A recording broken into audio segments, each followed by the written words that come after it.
Thank you, Nathan, and good morning. Dr. Mardika asked me to present a challenging case, and a case that just challenged us the previous day. And I thought I should show you some of the cases that we got into a fix and challenged ourselves. And that is this guide entry catastrophes. And I'm sure most of us have had this a number of times. And I don't want to go into the theory of this. It's basically all about the guide hitting the ostia because of lack of coaxiality. Used to happen quite commonly earlier when we were doing femorals and we had large stiff guides. Less common now with radials, but now you see a little more with the radials coming in because of the movement of the heart and the catheter. And as you know, most of these dissections, once they occur, they either go retrogradely into the aorta or distally, either way creating more problems. A very simple case, 65 years old, NSTMI. He was planned for PCI to this LAD lesion and had pain immediately during the angiogram, so we decided to take him for an angioplasty. And there you see this. But in this case, everything went right. The moment the operator engaged the guide, he realized there was a dissection and no injection was performed. So this sort of tells you everything about how you should manage it. Here you have a long guide that looks up into the roof. There's no coaxiality. You would push this, cause the dissection. The moment you see a dissection, don't inject.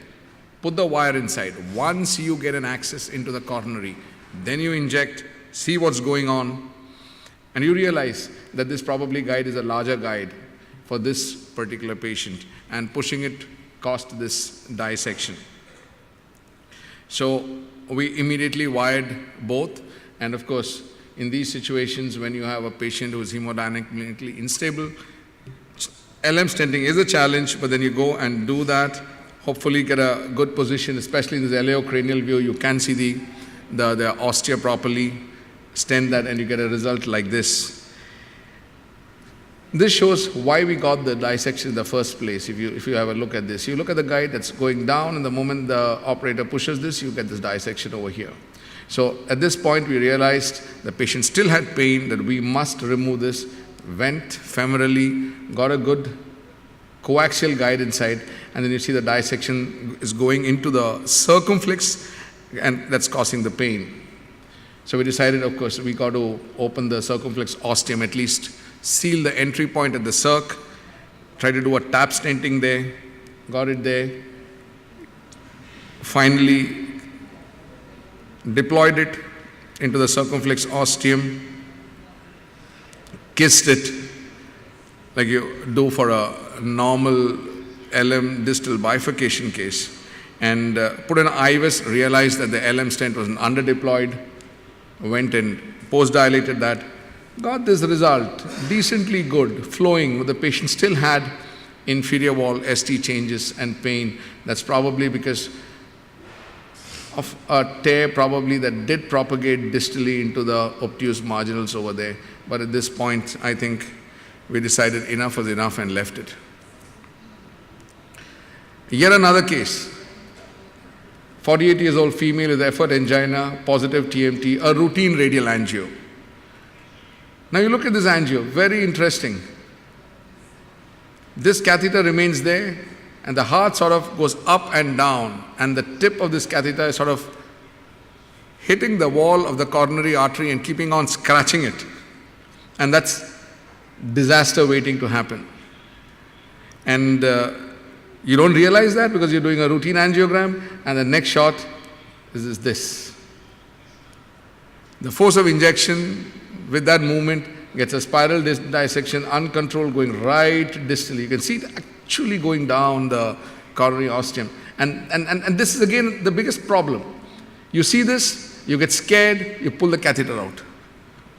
On the other hand, if you keep this catheter inside, maybe a diagnostic, put a double-length guide wire, get the access in before you put a guide, it sort of keeps the artery flowing. But now you're in a fix, because now you have seen this and you have pulled the catheter out, the patient develops ST elevation and he's in pain. Now wiring this is a nightmare. You keep the guide outside, keep fishing, what we call, finally, luckily for some strange reason, this wire did go inside. I mean, it was a good day for us. And then, of course, once you do this, we tried to get into the PLB, we couldn't. So we decided that we'll at least go and salvage whatever we can. And we start stenting right from distally to proximally, use larger and larger size stents.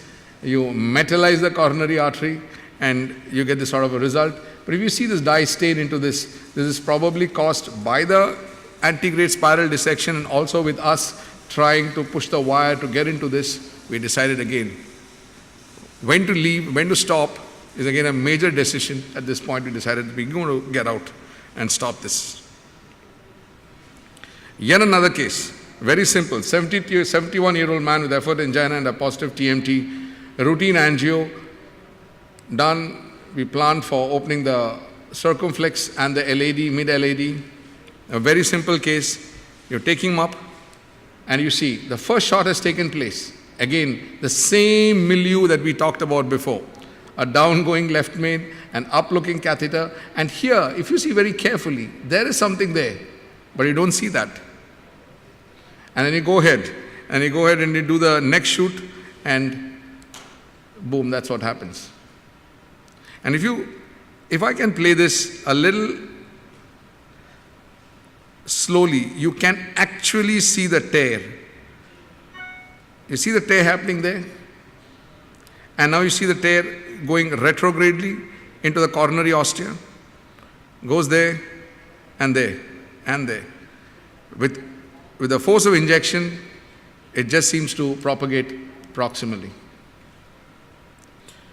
The next injection makes it look even more horrendous.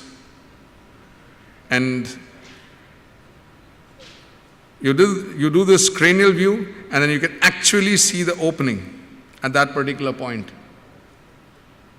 where the dye is now going retrogradely. So we decided we're not going to inject more because every injection is making it worse. So now the question is, you're a distal lesion also. You got to seal the proximal LM fast. So we decided we're going to go distally and do the stent immediately without doing much injections and come proximally, take the other stent inside, try and position it exactly to seal the opening of the dissection. And you can, if you see this, at that point is where we thought the opening was, and we put a 4 millimeter stent with a high pressure dilatation. Take that view to ensure that you are actually in the ostium so that you can flare the ostium. And finally, we did flare the ostium properly, hoping that we had sealed it, and sort of the next injection confirms it. This was the point where we had the tear and the leak, and now it seems as if it has sealed itself. That's what it looked in the cath lab. That contrast remaining in the posterior wall, remaining there, no escape of contrast, no extension of the contrast. This is what they call as a Dunning's class 2 dissection. That is a dissection that is there in the wall of the aorta. It is less than 40 millimeters and not going up. So hemodynamically seems stable.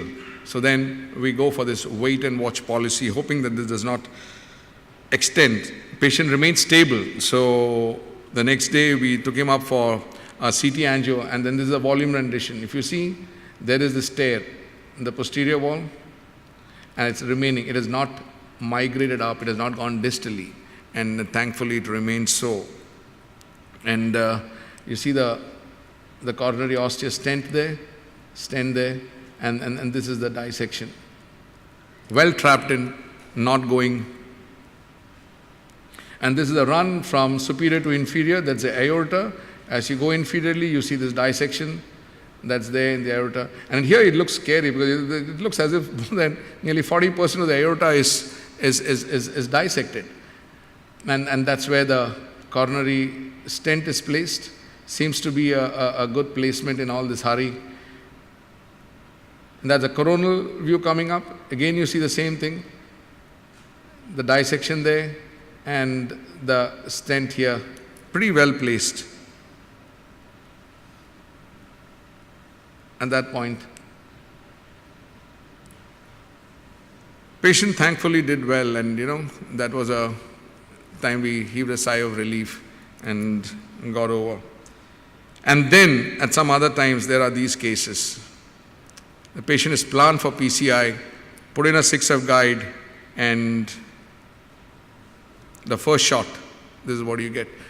The positioning is wrong, and you start injecting, and the dissection just propagates distally. You can actually see the dissection propagating distally in both these cases. What do you do? Of course, the moment you see this, everybody from the other lab jumps into this lab. You try an intra-aortic balloon pump, but this is what you see. It just seems a quick decision to make, The wiring seemed probably impossible in this sort of case. By this time, there was a hemodynamic collapse. We tried a CPR.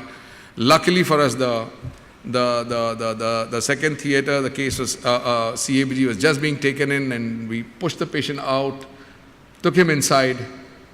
They did a CABG in time. He survived, so that I could tell this tale of this lady. So to conclude, I think these are sort of catastrophes that we ourselves cause, and it's always better to prevent than treat. And I remember this thing that was taught to us at Sion Hospital many years back, respect the coronaries, otherwise they're going to come and hit you. Thank you, ladies and gentlemen.